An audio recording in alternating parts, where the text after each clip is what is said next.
Archeage 2 is a game that many of you probably wanted to play, including myself. Archeage 2 honestly sounded absolutely awesome. A return to grace, a return to form, but the creator has left. He's gone. The game is effectively completely dead, and what is left from Archeage 2 after him quitting is probably already in complete ruins. It's completely over, boys. It has become increasingly clear to me that you either die a hero or you live long enough to become the villain, or in the video game equivalent, you either just quit making video games or you live long enough to sell out and start becoming a crypto bro and completely ruining your legacy. And obviously, we're talking. You either start with a box price, or you live long enough to be free to play with 100 microtransactions and your name is Diablo Immortal. Talking now about Jake Song, the founder, the granddaddy of MMOs in South Korea. This guy was there at the very beginning. While we had legends in the West, we had people like Richard Garriott making Ultima Online, some of the first, some of the biggest, some of the best, in my opinion, MMOs we ever got that shaped the industry going forward. This dude was over there in Korea doing the same thing. This guy, if you know anything about how South Korean gaming evolved, it would not be even remotely like what it is now. And obviously, some people are going to be like, lol, South Korean gaming's terrible anyway. It works for them. They like it. It is what it is. And he made great. They like it because they have been forever living in the dark. And now even a speck of light blinds them. Games. He had vision, he had drive, and he really saw something other people didn't. And he's responsible for some games that paved the way and also were very popular over there as franchises, such as Lineage. By the way, this is so true. Being an early adopter, effectively, being an early adopter and making something succeed is a massive, massive direction focus. Look at card games, for example. The first major thing that ever succeeded in card games was Magic the Gathering. And Magic the Gathering's success, for tens of years after its creation, completely destroyed the card game industry. Because it was shit, because everything was based on the mana system. It literally took 10, 15, almost 20 years for companies to figure out that, wait, lands are a horrible system and we need to move away from it. And that's when card games actually popped off, and now there's millions and billions of people playing them every day and they love it. Just because Magic was the first to succeed, everyone thought that they need to copy it. Which means they thought that they need to copy every bad thing about it, including lands and their mana system. And now look at this. Hearthstone came out, they fixed the land problem, and bam. Bam. Everyone now tries to copy Hearthstone. Obviously didn't do it alone, but this dude is a legend. And unfortunately, he spent many years doing what a lot of legends do, which is just be disappointed. Just release things that don't do as good as you would have hoped that they did. And unfortunately, with this guy, I think Archeage was actually a good game. And you could see that this was a game created by somebody who really had like a mind for doing something other games were not doing. And Archeage is always going to be, it's going to go down in history for me as one of the most disappointing MMO projects, because it was just so criminally mismanaged and had so many small things go wrong. Archeage was one of the actual first big World of Warcraft Slayer contenders. I don't remember, was Archeage first or was WildStar first? WildStar just died in a week, but Archeage killed itself. Archeage actually had a legitimate shot when it came out to potentially rival World of Warcraft. But it didn't, because of early access, pay to win, and all of that shit.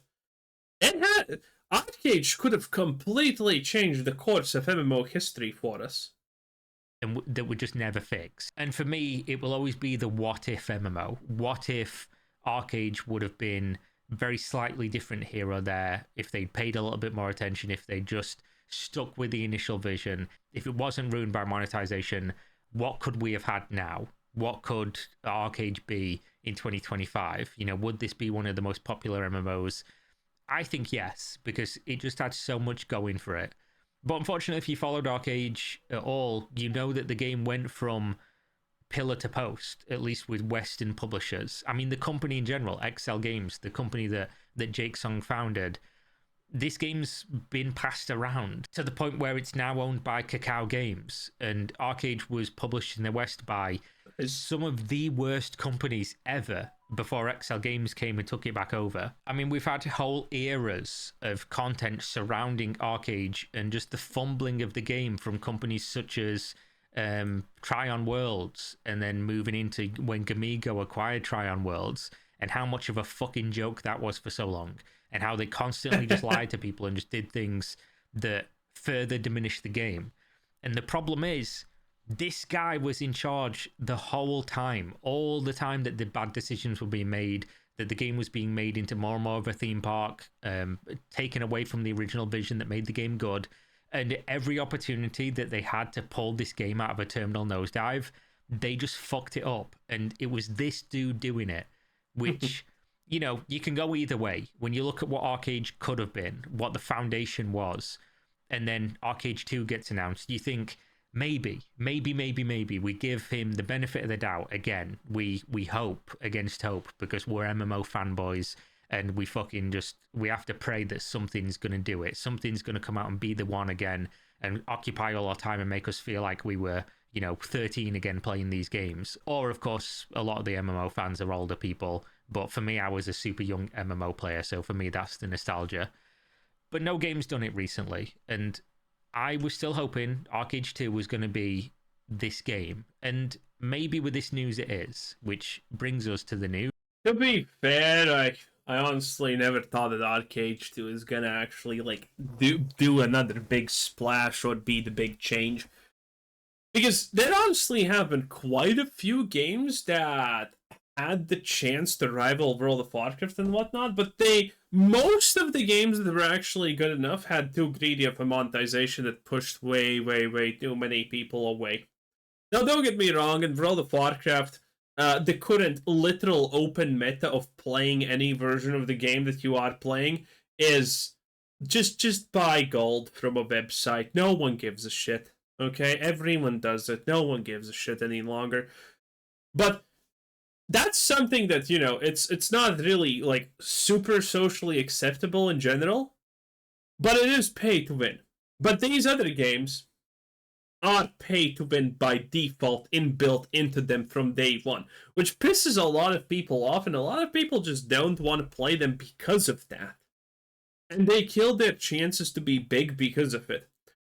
Throne and Liberty is probably one of the latest games to do this. Throne and Liberty was pretty massive when it came out, but a lot of people were pissed because, well, the systems in Throne and Liberty were actually so goddamn hard to understand what the fuck is going on. But the real issue was that the fact that it was pay to win. It was 100% pay to win, and people didn't like that, so people stopped playing it. Lost Ark, also the same exact thing.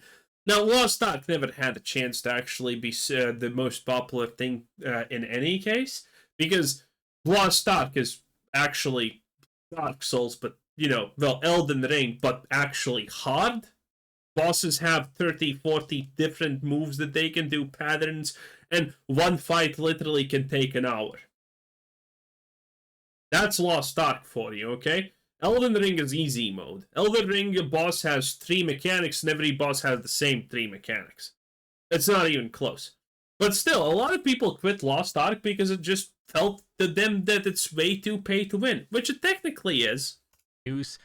This guy has, I mean, a couple of years ago, I believe he stepped down as CEO of XL Games and said he was going to be focusing more on, you know, development and other stuff.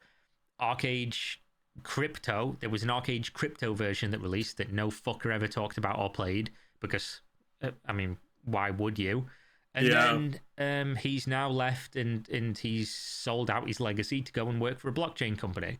It's this dude's company, which is called Cross Protocol, and he posts something about, oh, the legend, he's coming to join us. How great is this? He's going to help us bring blockchain gaming to the rest of the world and blah blah blah. And I'm not a hater. You might disagree, but I'm not a hater. I think out of most people that are involved in like critique around games and MMOs and things, I'm probably one of the people that has the most open mind towards crypto stuff, because I am also involved in crypto stuff in terms of criticizing that. And I own cryptocurrency. I've done since like 2014. So, I know how this stuff works, at least to a degree that a lot of people don't. I mean, Pirate Software doesn't know how crypto games work. Well, blockchain games, I should say. Because he thinks in a blockchain game, if you get hacked, that's it. Your account is gone. Nothing can be done. Which is blatantly a lie, which means that he has only read like one line of a Wikipedia article to get that opinion from. And that's the first line that pops up, by the way, which is stupid. But, a lot of people have misconceptions about the blockchain games because crypto has such a bad rep, and well, blockchains in general have a bad rep currently. And I have an open mind in terms of, if you can show me something, even as a brief, give me a brief that makes a game sound good, where this stuff adds anything. There's a value add there that I can say, oh, this is actually good. This is a good implementation. People will like this. This will add something, and I'll look at it. And if you can show me that, I'll say, okay, cool. Let's see how the game is when it's done. The problem is, nobody can show me one of those things because it doesn't exist. It simply does not. Aside from the business model of have one of the most popular games ever and then have NFTs be cosmetics. In which case you can still ask and answer the question, well, why don't we just not use NFTs and we just use a traditional database instead? And then you go, oh, wait, yeah, you're right. Never mind then. And my argument, I guess, and some people's argument would be, oh, well, if we have this technology, it will be easy to raise the money for, developing the game, because a lot of VCs and things want to put money into these, and VCs are not putting money into gaming right now. So maybe we can just use these buzzwords to get the game made, and then, wow, the game... VC is venture capitalists. I mean, venture capitalists are a specific thing, but I mean, venture capitalists are not idiots. They're not just going to put in money into your crypto game if you can't actually sell them it. It gets made. The problem being that systems like this only work when you have the most popular games ever.